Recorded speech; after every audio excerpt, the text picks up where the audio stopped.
Iran held elections this week, and we're told that moderates made significant gains in the parliamentary seats. What does that actually mean for Iran's relationship with the West and with Israel? Welcome to SkyWatch TV. Wednesday, March 2nd, 2016. I'm Derek Gilbert. Joining us in studio, well, via Skype anyway, is a PhD in Islamic history, served as an Arabic translator for the 101st Airborne, and the author of two new and very helpful books, 10 Years Captivation with the Mahdi's Camps and Sects, Lies, and the Caliphate, Dr. Timothy Furnish. Tim, welcome. Hi, Derek.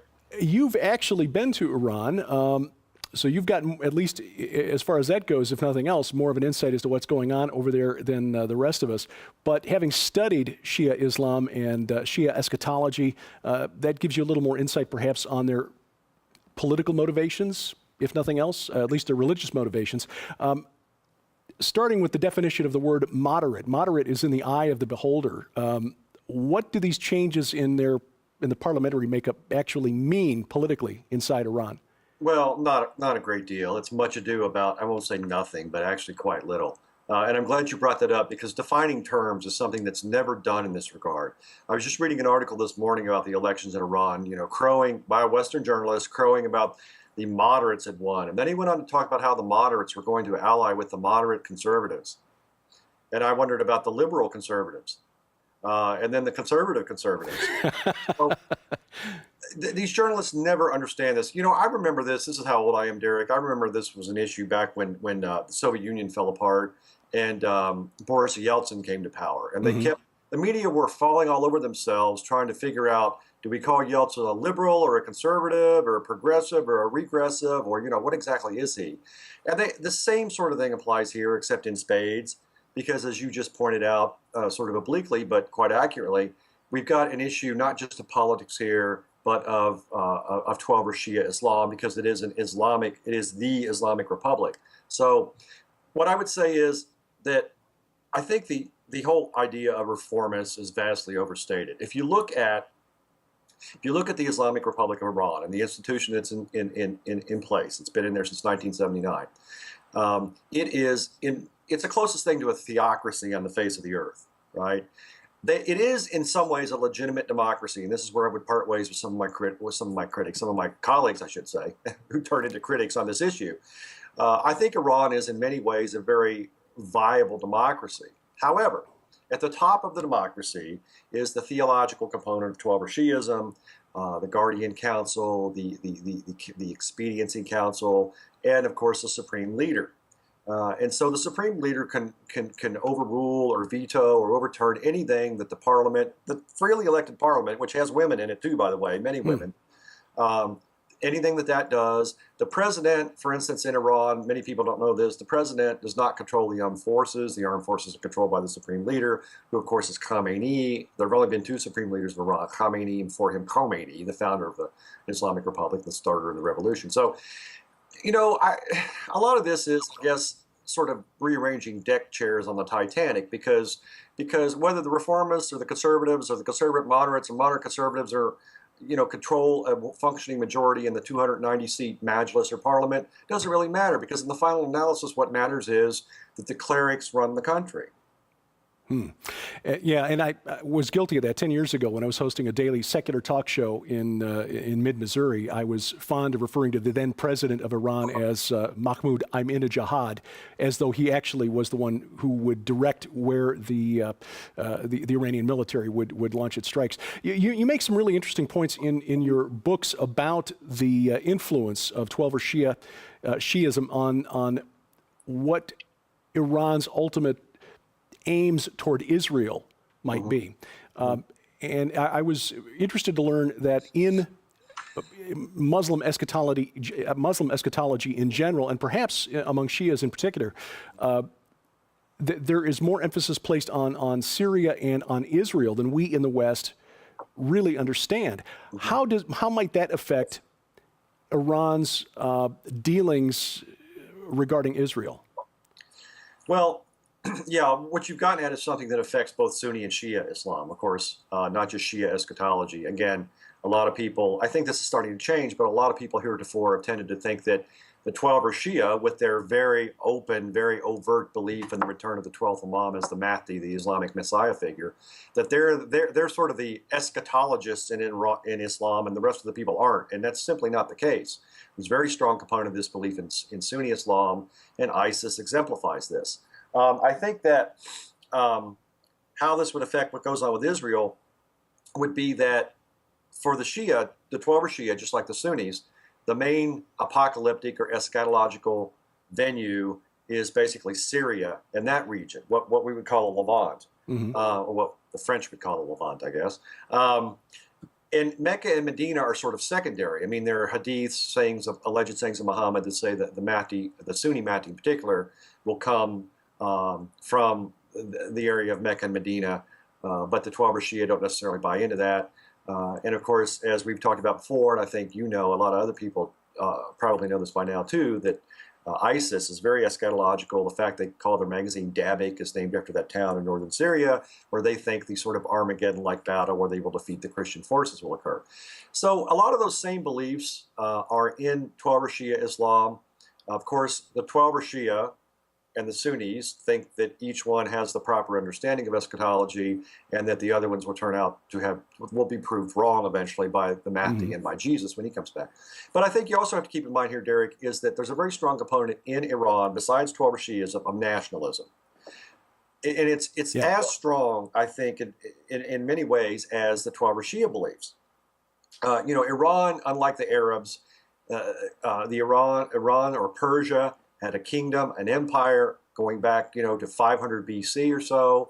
Not just talked about in the Bible. Of course, the Greeks fought them, as we know from the not quite accurate movie 300. But you know, that all went on, and there were several major incarnations of Persian nation states or empires. The Parthians, the Sasanians, before we get to the Islamic empires. And so what you'll see, some of these Ayatollahs will even put up things, and I talk about this in my book, will put up maps and talk about Greater Iran. And Greater Iran, basically, if you look at it, is sort of the Sasanian Empire from about the year 610 AD, before the Islamic conquest. And that included what is now the Levant. And in fact, at one point, they even conquered into Egypt. This was back when they were fighting the Romans and the Byzantines. So that's the other component that you have to look at too. It's not just the eschatology in terms of the religion. It's sort of the idea of bringing back Persian nationalism. Now, do the Iranians really think that they're going to conquer all those Arab countries? I don't really think so. I think a more realistic goal for them, which is to some extent being realized, is that they would become the standard bearer of the Shia. We see that that's happening with Iraq. I mean, Iraq basically, I think the territorial integrity of Iraq is never coming back. I think it's reverting to what it was under the Ottomans. And under the Ottomans, one of the major parts down around Basra and the southern part, for much of the time, that was fought over between the Ottoman Empire and the Persian 12 Shia Empire to the east, belonged to the latter. And then the other thing, of course, is Yemen, which is far afield from Syria, but Yemen is 40% Fiver Shia or Zaidi, which is not exactly the same as the Iranians and the Iraqis, but it's close enough that the Iranians are going to support them, you know, with military hardware and other such support against the Saudis. So you have to look at both. I think both in terms of eschatology, both Sunni and Shia. The area of Syria is very, very important, and the area of the Levant, which would include Israel, and of course, it's very supremely important because it includes Quds or Jerusalem, which for Muslims is considered to be the third holiest city, and then because in terms of Iranian, as I said, nationalism or irredentism, if you will, that whole region was once part of their various empires. I made the mistake once in college of telling a foreign student from Iran that I thought that Persians and Arabs were the same thing, and he took great offense to that. I only made that mistake one time. It's like calling an Irishman an Englishman. Right, yes, very much so. But because of their expectation that their eschatology will be fulfilled at Jerusalem, again, the claim that conservative talk show hosts in America have that Iran wants a nuke, Benjamin Netanyahu made the same claim, that Iran wants a nuke so they can destroy Israel, would seem to be counterproductive if they want Jerusalem to be there for the Mahdi to return.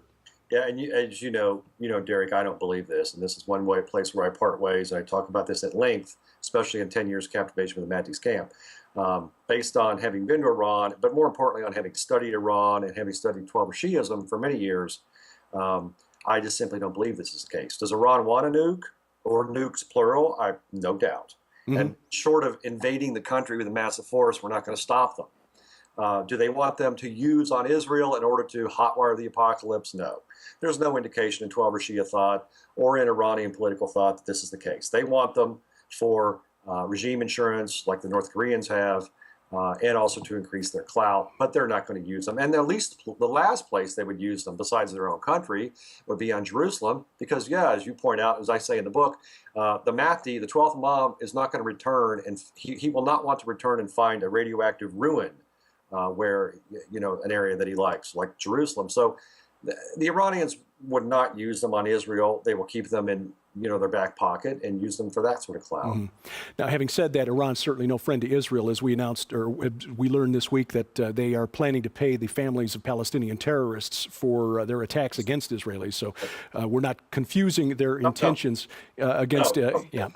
There's been enmity toward Israel going back to Khomeini. Well, even before that, under the Shah, and it has a lot to do with the Baha'is, the Baha'i religion, which the headquarters of is in northern Israel, mm-hmm. In Akko or Acre.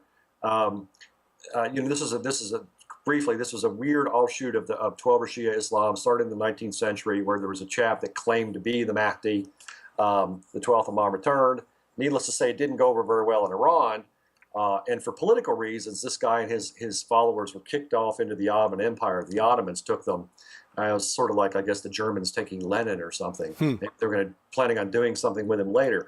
But the Ottomans allowed the Baha'is, which, is a very peaceful group now, very, very sort of universalist and syncretistic religion, to set up their world headquarters in northern Israel.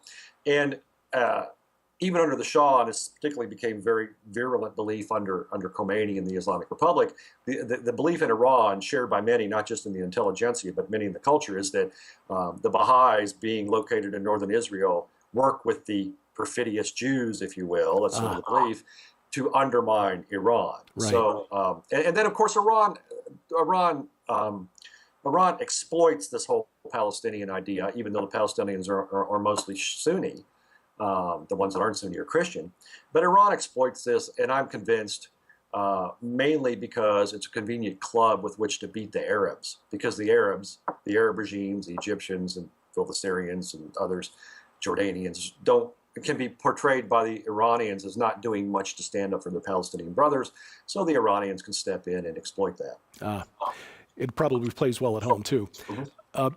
One final question. There was a Jewish journalist who this week wrote an op-ed piece, and frankly, I don't know how widely read she is, but she offered the opinion that the Sunnis and Shias, ISIS and Iran, are ready to ally with one another against Israel, and that Israel had better be prepared for World War III, a perfect storm of Islamic enemies coming together. What are the chances that ISIS and Iran somehow find common cause and go after Israel? About as high as the chance that I'll go outside, dunk on my kid's basketball goal at 10 feet. No. Look, sometimes people way overcomplicate things. I'll just apply Occam's razor here. The Iranians can't stand ISIS because, why? Because a lot of reasons, but the most prominent reason is because ISIS kills more Shia than they do anyone else. They've killed many Shia in Syria and Iraq. They make no bones about it in Davik and in their videos. There is no geopolitical reason for Iran, and there's certainly no theological reason for Iran to support ISIS. So that's just that's a vast conspiracy theory that someone's advancing for other reasons, but it has no basis in reality. Dr. Timothy Furnish, the author of 10 Years Captivation with the Mahdi's Camps and Sects, Lies, and the Caliphate. His website is MahdiWatch.org. Tim, thanks very much for your time and your expertise. You're welcome, Derek.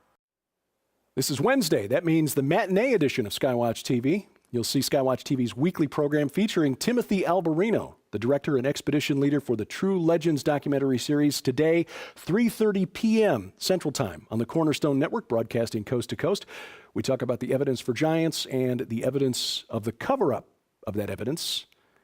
Again, 3:30 p.m. today, Central Time on the Cornerstone Network. And then twice on Saturday, 3:30 p.m. on the Victory Television Network for you viewers in Arkansas and around Memphis. And then nationwide on the Christian Television Network, Saturday night, 7:30 p.m. Again, that's Central Time. And for complete channel listings, to find the station closest to you carrying SkyWatch TV, log on to SkyWatchTV.com and click the link in the top menu bar that says Channel Listing. We've entered a period of human history in which a small but influential and well-funded group believes that we will find heaven on a silicon chip. The merger of biology and technology, the future of humanity, according to some in the transhumanist movement. That's why we at SkyWatch TV, along with Defender Films, produced the movie Inhuman, The Next and Final Phase of Man is Here. It's been nominated for a Telly Award, the 37th annual Telly's ongoing now, and the voting for the People's Choice category continues. And we're asking your help. At the very top of the page at skywatchtv.com is a link. You'll find this, you'll see the ad there, and click that link. That'll take you to the website for the Telly Awards. If you just take a few moments, rate the film Inhuman. Help us spread the word about this 21st century science fiction religion. Let's face it, our kids, our grandkids are coming out of the cradle with mobile devices that are internet connected. They see the miracles of technology every day. How often do they hear the gospel? It's a deception, a great deception perhaps. We're spreading the word, and we appreciate your help in doing so. My email for your comments, questions, and suggestions, always open, dgilbert@skywatchtv.com. And thank you for watching as we keep watch. I'm Derek Gilbert, and this is SkyWatch TV.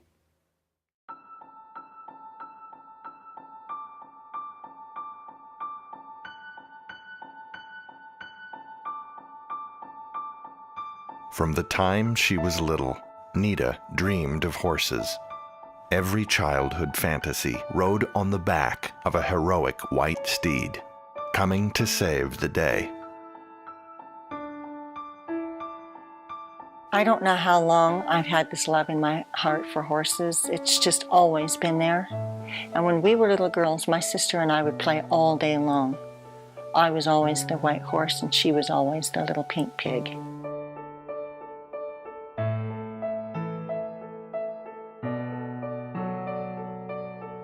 Let's pretend Lightning and Rosie can fly.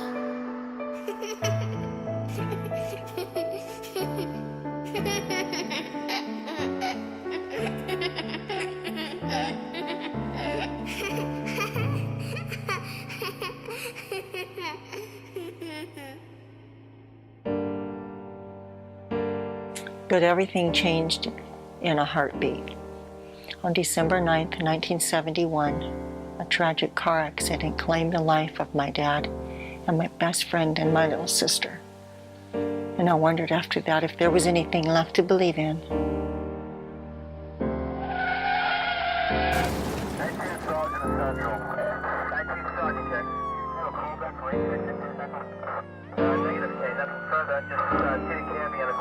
Move aside, let the ambulance through.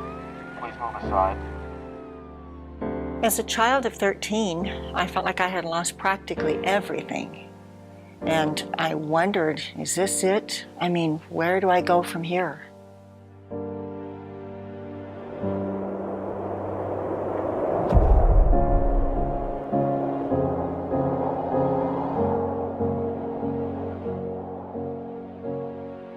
I could not have imagined back then how God could use horses, of all things, to restore my faith and vision for the future.